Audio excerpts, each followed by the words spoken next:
صحيح إنا تفارقنا وكل راح في حاله، ولكن كان لا تقدير موقف ما تناسيته.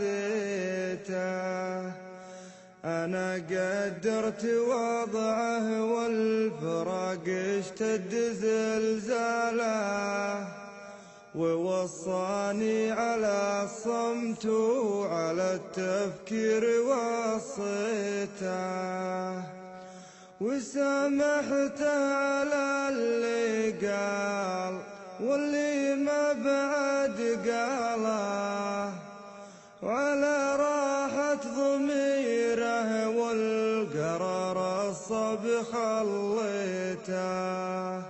بديت أرقب نتايج خلوته بدموعها هماله، وتحريت على نار ويا ليتي ما تحريته.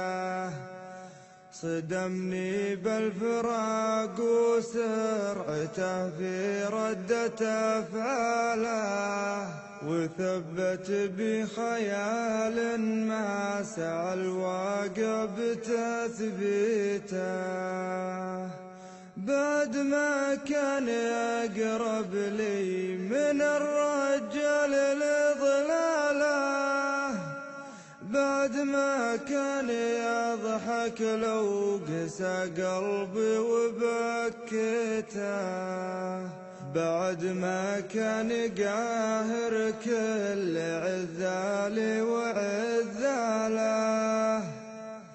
بعد ما كان يتفرج سحابي كل ما جيته، بعد ما كان يعشق من رجاحة عقلي يهباله، بعد ما كان سيد قلعة الشعر وعفاريته.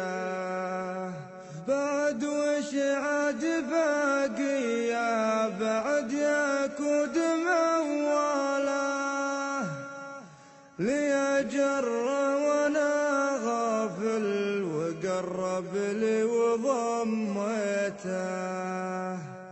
أنا وشلون أصدق بالفراق وبارق خياله، وانا قبل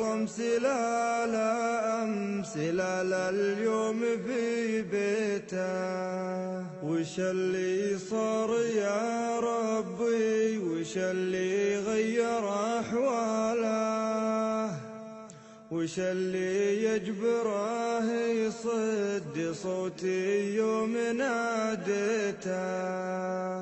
قسى ولا نسى ولا عسى ما كان في باله، فراقي واعتبر ما صار ممسك صاب تفويته.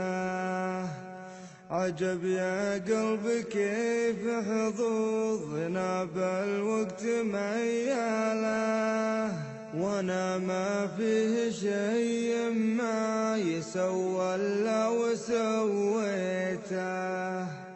غدا راسي هدف نقص الزمان وخمت رجاله، وانا راسي عزيز وعن سقاط الحكي عزيته. وعزيت الحبيب اللي ضوى قلبي على جاله، وشلت القلب في كفين مرضاته وحطيته. وانا ماني ولد عمه ولا حتى ولد خاله، ولكن دون بن عمي وبن خالته عزويته. ولكن راح وابقاني على صدر الحزن عاله، ولزمني خطايا اللي عليه نذر ما خطيته.